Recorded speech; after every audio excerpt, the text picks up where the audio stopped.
حبیب خدا موحدین کی اولاد میں سے ہیں۔ اور دوسری دعا جو حضرت ابراہیم علیہ السلام نے مانگی، اسماعیل علیہ السلام نے مانگی، ربنا وابعث فیہم رسولا منہم یتلو علیہم آیاتک ویعلمہم الکتاب والحکمت ویزکیہم۔ اے ہمارے پروردگار، انہی میں سے یعنی کہ ہماری اولاد میں سے ایک ایسا نبی مبعوث کرنا جو تیرے کلام کو پڑھ پڑھ کے لوگوں کو سنائے، اس کی آیتوں کی تلاوت کرے، اور جو لوگوں کو حکمت کی تعلیم دے، اور جو لوگوں کی دلوں کی صفائی کرے، جو لوگوں کو جانور سے انسان بنا دے۔ اور کیا اللہ سبحانہ وتعالیٰ نے ان کی دعا کو قبولیت کا شرف بخشا کہ ہمارے رسول خدا صلی اللہ علیہ وسلم کو ان کی ذریت میں سے مبعوث کیا، اور نبی پاک صلی اللہ علیہ وسلم نے ان عرب کے لوگوں کو کہ جو جہالت میں اور ضلالت میں اور گمراہی میں اپنی مثال نہیں رکھتے تھے، ان کے دلوں کی ایسی صفائی کی کہ وہ اپنی نفاست میں، اپنے اخلاق میں بھی بے مثال بن گئے۔ یہ اللہ سبحانہ وتعالیٰ کا ایک خاص فضل تھا، ایک خاص کرم تھا جو کہ اللہ سبحانہ وتعالیٰ نے حضرت ابراہیم علیہ السلام اور حضرت اسماعیل علیہ السلام پہ کیا۔ حضرت اسماعیل علیہ السلام کی شادی قبیلہ جرہم میں ہوئی، اور وہاں سے حضرت اسماعیل علیہ السلام کے 12 بچے اللہ سبحانہ وتعالیٰ نے بڑی برکت دی، اللہ سبحانہ وتعالیٰ نے انہیں 12 بچوں سے نوازا۔ میں اس سے پہلے کہ میں حضرت اسماعیل علیہ السلام کی اولاد کی طرف آؤں، میں عرب کا تھوڑا سا تعارف کرانا چاہوں گا یہاں پہ کہ عرب کے قبائل، عرب جو ہیں 2 بڑے قبائلوں کے نام سے، ایک باقیہ اور ایک البائدہ۔ جو البائدہ ہیں وہ عرب جن کا ہم تذکرہ قرآن پاک میں سنتے ہیں، عاد و سمود اور اس کے علاوہ دوسری قومیں جو عرب کی قومیں تھیں، جن کو اللہ سبحانہ وتعالیٰ نے عروج دیا، جن کو اللہ سبحانہ وتعالیٰ نے طاقت دی۔ اگر آپ قوم عاد اور سمود کے قصے پڑھیں، اللہ سبحانہ وتعالیٰ نے ان کو اتنی طاقت دی ہوئی تھی اور اتنا ذہن دیا ہوا تھا کہ انہوں نے پتھروں میں، پہاڑوں میں، چٹانوں کو کاٹ کاٹ کے گھر بنائے، لیکن اللہ کی نافرمانی میں پڑے رہے۔ تو اللہ سبحانہ وتعالیٰ نے اس قوم کو، بائدہ کو، اللہ سبحانہ وتعالیٰ نے صفحہ ہستی سے مٹا دیا۔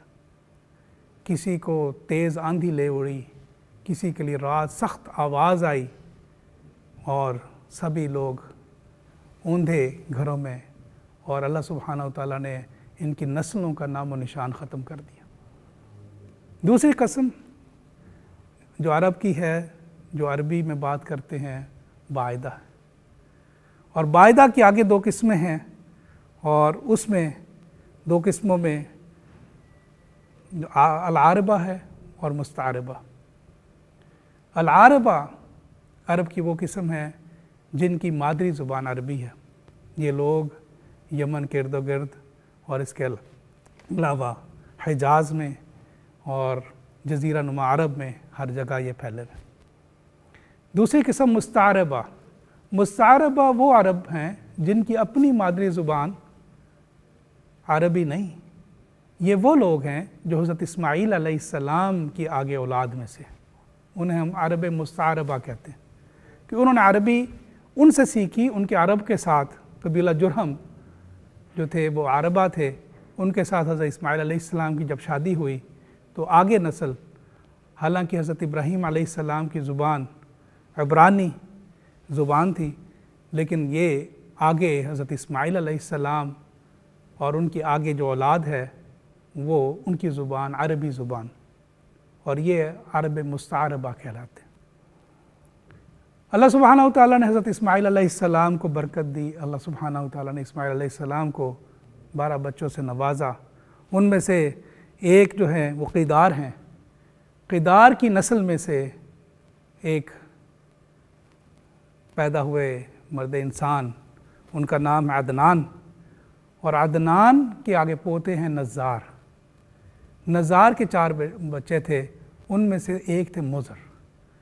مضر کے آگے اولاد میں سے قریش بن مالک ہوئے، اور قریش بن مالک کی اولاد میں سے قسی ہوئے۔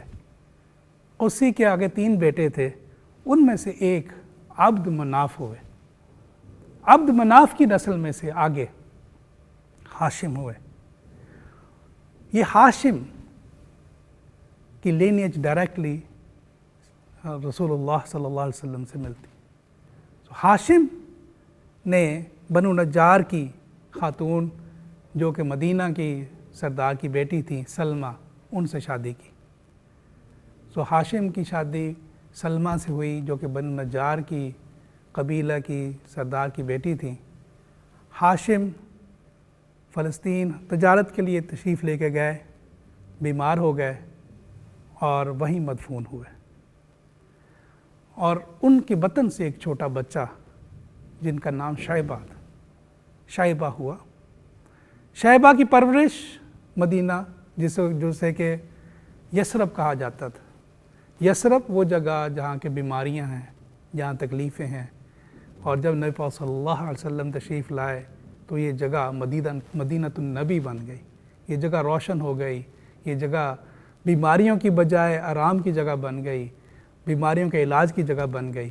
تو یثرب میں شیبہ کی پرورش ہونا شروع ہوئی، اور شیبہ جب جوان ہوئے تو ان کو لینے کے لیے ان کے چچا جو کہ مکہ کے سردار تھے مطلب، وہ آئے، وہ شیبہ کو لے کے مکہ چلے گئے کہ میں ان کو اپنی پرورش میں رکھتا ہوں اور ان کو وہاں مکہ میں رکھتا ہوں۔ تو جب وہ مکہ تشریف لائے تو لوگوں نے سمجھا کہ یہ مطلب کے غلام ہیں، تو اس نسبت سے لوگ انہیں عبد المطلب پکارنے لگے۔ یہ حضور صلی اللہ علیہ وسلم کے دادا عبد المطلب تھے۔ تو شیبہ جو کہ عبد المطلب کے نام سے مشہور ہوئے، یہ بعد میں مکہ کے سردار ہوئے، اور انہوں نے آگے اللہ سبحانہ وتعالیٰ نے ان کو برکت دی، ان کی اولاد ہوئی، اللہ سبحانہ وتعالیٰ نے ان سے بڑے کام لیے۔ ان میں سے ایک بڑا کام جو اللہ سبحانہ وتعالیٰ نے حضرت عبد المطلب سے لیا وہ تھی زمزم کے کنویں کی کھدائی۔ ہم اس طرف آتے ہیں، اللہ کے گھر کی طرف آتے ہیں، اللہ کا گھر تعمیر ہو گیا اور اللہ کے گھر کی عبادت شروع ہو گئی۔ اللہ کے حکم سے حضرت ابراہیم علیہ السلام نے پکار دیا حج کے لیے۔ اللہ نے فرمایا کہ پکار لگائیں، لوگوں کو بلائیں، حج کے لیے بلائیں، میرے گھر کے لیے بلائیں۔ حضرت ابراہیم علیہ السلام پریشان ہوئے کہ یا اللہ، یہاں بیابان میں کون میری آواز سننے والا؟ اللہ سبحانہ وتعالیٰ نے فرمایا کہ آپ کا کام آواز لگانا، آواز پہنچانا میرا کام۔ حضرت ابراہیم علیہ السلام نے آواز لگائی، اور اس آواز پہ آج بھی ہم لبیک کہتے ہوئے اللہ کے گھر کی طرف لپکتے ہیں، اور یہ لوگ جوک دک جوک مختلف عرب کے قبائل اللہ کے گھر کی طرف جانے لگے اور اللہ کے گھر کا حج کرنے لگے۔ اور اللہ کا گھر تمام اصنام سے پاک تھا، وہاں کوئی بت نہیں تھا، ایک اللہ کی بندگی تھی۔ دین ابراہیمی ہے ہی یہ کہ ایک اللہ کی طرف، اپنے اللہ کی طرف جھکو، ایک اللہ کو الہ مانو، ایک اللہ کو خالق مانو، ایک اللہ کو رازق مانو، ایک اللہ کو ہی اپنا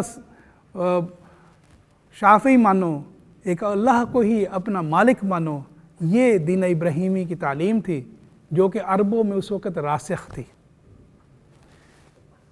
لیکن ان میں سے ایک عرب جو کہ بعد میں کعبہ کا متولی بنا، عمرو بن لحی، یہ بیمار ہوا، یہ کعبہ کا متولی ہوا۔ اس سے پہلے قبیلہ جرہم والوں نے، جن کے پاس خانہ کعبہ کی خدمت تھی، وہ چھوڑ دی، اور انہوں نے زمزم کا کنواں بھی پاٹ دیا۔ زمزم کا کنواں خشک ہو گیا، اور اس کے اندر قبیلہ جرہم کے ایک سردار نے، جو خانہ کعبہ میں لوگ خدمت رکھا کرتے تھے، سونے چاندی کی شکل میں دیا کرتے تھے، اندر ڈالا کرتے تھے، اس نے وہ سارا کچھ خانہ کعبہ کے اندر رکھ کے اٹھا کے، اور زمزم کے کنویں میں تمام مال و دولت خانہ کعبہ سے لے کے، اللہ کے گھر سے لے کے، کنویں کے اندر ڈال کے، تمام مال و دولت اور اس کے علاوہ تلواریں، زرہیں، سب کچھ ڈال کے کنواں پاٹ دیا اور اس کو اوپر سے برابر کر دیا کہ اس کا نام و نشان مٹا دیا۔ تو زمزم موجود نہیں تھا۔ عمر بن لہی نے نیا کام کیا، اس نے یہ کیا کہ بیمار ہوا، شام اپنے علاج کے لیے گیا۔ وہاں اس نے دیکھا کہ لوگ مختلف بتوں کی پوجا کرتے ہیں اور ان سے مختلف حاجتیں مانگتے ہیں، کوئی بارش مانگتا ہے، کوئی کچھ مانگتا ہے۔ تو وہ اس کے نفس کو یہ چیز بڑی، شیطان نے اس کے نفس کو ابھارا اور اس کو یہ چیز اچھی لگی اور وہ کچھ بت اٹھا کے ادھر لے آیا اور اس نے خانہ کعبہ میں رکھ دیا۔ آہستہ آہستہ آہستہ خانہ کعبہ بتوں کی ماج گاہ بن گیا۔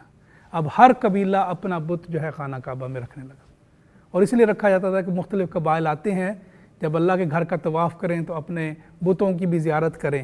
تو اس طرح 360 بت خانہ کعبہ کے کچھ اندر اور کچھ باہر نصب کر دیے گئے، جن میں جو سب سے بڑا بت تھا اسے حبل کے نام سے مشہور تھا۔ حبل کا دایاں ہاتھ نہیں تھا تو دایاں ہاتھ سونے کا بنایا گیا، سو حبل کا دایاں ہاتھ سونے کا تھا۔ اس کے علاوہ مختلف اور بھی بت تھے جو کہ لات، منات، عزا، جس میں منات سب سے پرانا بت تھا۔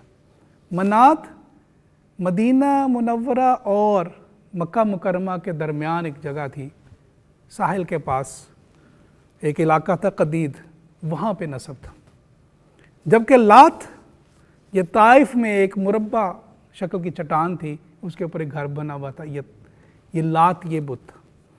عزا ایک درختوں کے جھنڈ کا نام تھا اور یہ لوگ اس کی عبادت کرتے تھے۔